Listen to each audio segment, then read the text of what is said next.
ॐ अज्ञानतिमिरान्धस्य ज्ञानाञ्जनशलाकया चक्षुरुन्मिलितं येन तस्मै श्रीगुरवे नमः।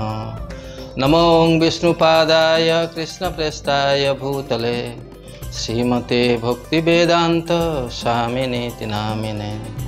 नमस्ते सरस्वती देवे गौरवाणी प्रचारिणे निर्विशेष शून्यवादी पाश्चात्य देशतारिणे।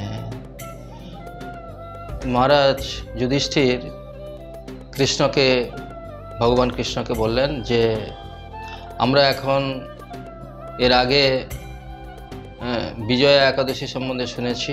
এই ফাল্গুন মাসের শুক্লপক্ষে যে একাদশী আসছে সে একাদশীর নাম কি এবং সেই ব্রত কথা সম্বন্ধে আমাকে সবিস্তারে বর্ণনা করুন। তখন ভগবান কৃষ্ণ বললেন যে একসময় রাজা মান্ধাতা এবং বশিষ্ঠ মহাত্মা বশিষ্ঠকে জিজ্ঞাসা করেছিলেন এবং বশিষ্ঠকে জিজ্ঞাসা করতে মান্ধাতা বললেন যে হে প্রভু, আমাকে এমন কোনো ব্রত কথা সম্বন্ধে বলুন যার ফলে আমার আত্যন্তিক কল্যাণ হয়, আমার মঙ্গল হয়। তার উত্তরে বশিষ্ঠ ঋষি মহাত্মা বশিষ্ঠ মান্ধাতাকে যে আমলকি একাদশীর কথা বলেছিলেন সেই একাদশী সম্বন্ধে আজকে আমি বর্ণনা করব। ব্রহ্মা রাত্রিতে যখন প্রলয় হয়, সেই প্রলয়ের সময় সমস্ত কিছু যখন বিনাশ হয়ে যায় তখন দেবতা গন্ধর্ব রাক্ষস সবাই মহাবিষ্ণুর শরীরের মধ্যে লীন হয়ে যায়।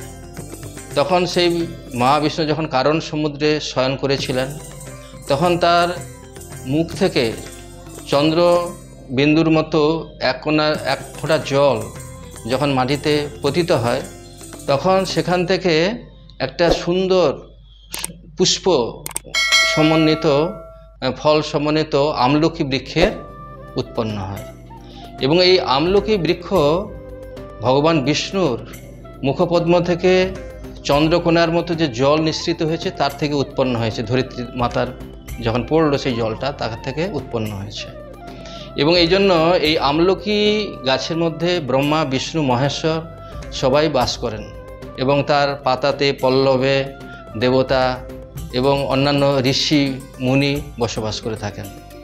এই আমলকি যদি গাছের নিচে কেউ শয়ন করে তাহলে সহস্র গোদানের গাভীদানের ফল লাভ হয়।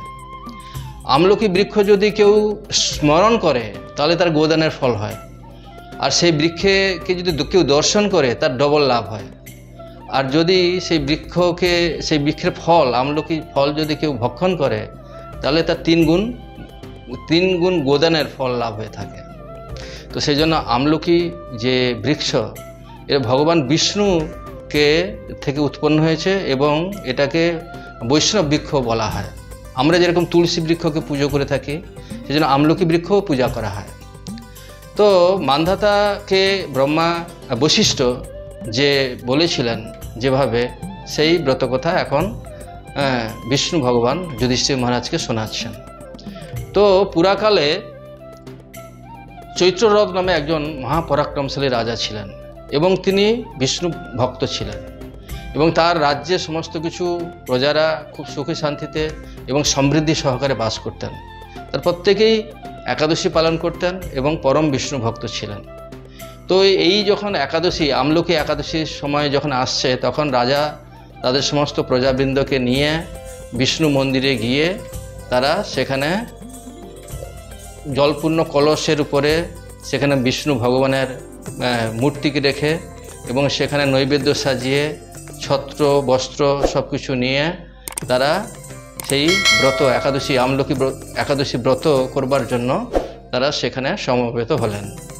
আর সেখানে যখন সমবেত হয়ে সে বিষ্ণু মন্দিরে তারা নৈবেদ্য দিয়ে ধূপ দীপ নৈবেদ্য এবং ঘণ্টা বাজিয়ে তারা এই একাদশী মাহাত্ম্য কথা শোনেন, তারা রাত্রি জাগরণ করেন, ভগবান বিষ্ণুর ভাগবত কথা শ্রবণ করেন।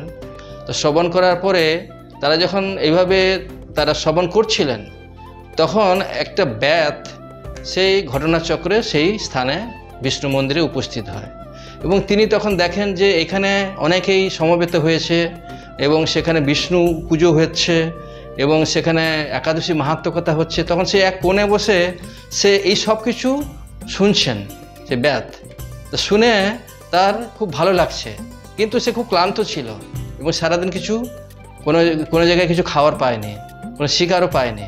তো সেখানে ঘটনাচক্রে সেখানে এসে গেছে। তো সারা রাতি তাদের সঙ্গে সে এই যে একাদশী মাহাত্ম্য কথা, ভাগবত কথা এবং রাত্রি জাগরণ করেছেন। আর সেদিনে সবাই উপবাসী ছিল। তো তার ফলে কী হচ্ছে, ও সেখানে সারা রাত জেগে কাটিয়ে দিয়েছে। পরের দিন যখন এই একাদশী ব্রত কথা সব কিছু সম্পন্ন হয়ে যে যার রাজা এবং তার প্রজাবৃন্দ সবাই যখন তাদের রাজ্যে ফিরে গেলেন, তখন ব্যাদও তার বাড়িতে ফিরে গেছেন। তো কিছুদিন পরে তার যখন সময় হলো, ও ব্যাদটা যখন তার মৃত্যু হয়, তখন যেহেতু সে একাদশী ব্রত পালন করেছিল, আমলকি একাদশী ব্রত, তো সেই একাদশী ব্রতের ফলে তিনি জয়ন্তী নগরে রাজা বিদুরথের মহাপরাক্রমশালী পুত্র বসুরথ নামে জন্মগ্রহণ করেন। এবং সে বসুরথ রূপে জন্মগ্রহণ করে 1 লক্ষ গ্রামের সে মালিক হয়ে যান। সে রাজার হন এবং 1 লক্ষ গ্রাম তার আন্ডারে ছিল। এবং তিনি খুব বিষ্ণু ভক্তিপরায়ণ ছিলেন, বিষ্ণুর মতো পরাক্রমশালী ছিলেন এবং তিনি ধরিত্রীর মতো ক্ষমাশীল ছিলেন এবং তার সূর্যের মতো তার তেজ ছিল এবং তার কান্তি ছিল চন্দ্রের মতো, এইভাবে শাস্ত্রে বর্ণনা করা রয়েছে। তো সেই রাজা একবার কি করেছেন না, তিনি জঙ্গলে শিকার করতে গেছেন। জঙ্গলে যখন শিকার করতে গেছেন, এই বসুরথ রাজা, যিনি বিষ্ণু ভক্ত ছিলেন, তিনি জঙ্গলে শিকার করতে গিয়ে তিনি ক্লান্ত হয়ে কোনো শিকার না পেয়ে একটা গাছের নিচে তিনি সেখানে ঘুমিয়ে পড়েছেন।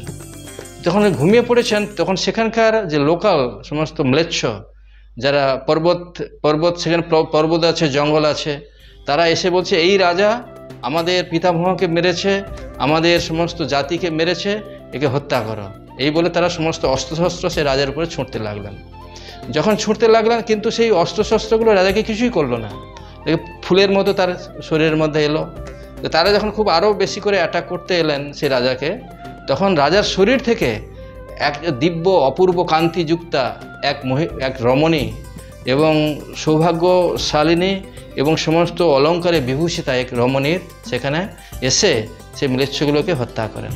তারপরে রাজা যখন ঘুম ভাঙে, নিদ্রা যখন ভঙ্গ হয়, তখন দেখে তার অনেক সেখানে নিহত হয়ে পড়ে আসছে। তখন তিনি বললেন যে আমার এখানে তো কেউ কে আমাকে এভাবে বাঁচালো, যারা আমাকে মারতে এসেছিল। তো তখন আকাশবাণী হয় যে দেখো, যে ভগবান বিষ্ণু ছাড়া আর তোমাকে কে রক্ষা করতে পারে। তো তুমি যেহেতু আমলকি ব্রত পালন করেছো, একাদশী তিথি পালন করেছো, সেই জন্য ভগবান বিষ্ণু অত্যন্ত প্রসন্ন হয়েছেন এবং তিনি তোমাকে রক্ষা করেছেন। তো এইভাবে রাজা সে আমলকি ব্রত পালন করেছিলেন বলে তার আগের জীবনে ব্যাদ রূপে সে এই জীবনেও ভগবান বিষ্ণু তাকে রক্ষা করলেন। এবং তিনি যতদিন ছিলেন এই ধরাধামে, তখন তিনি তার ইন্দ্রের মতো স্বর্গসুখ তিনি এখানে লাভ করেছেন। এবং এই একাদশী ব্রত যিনি পালন করবেন, তিনি অন্তিমে প্রয়াণকালে তিনি ভগবান বিষ্ণু বৈকুণ্ঠ ধামে গমন করবেন। হরে কৃষ্ণ।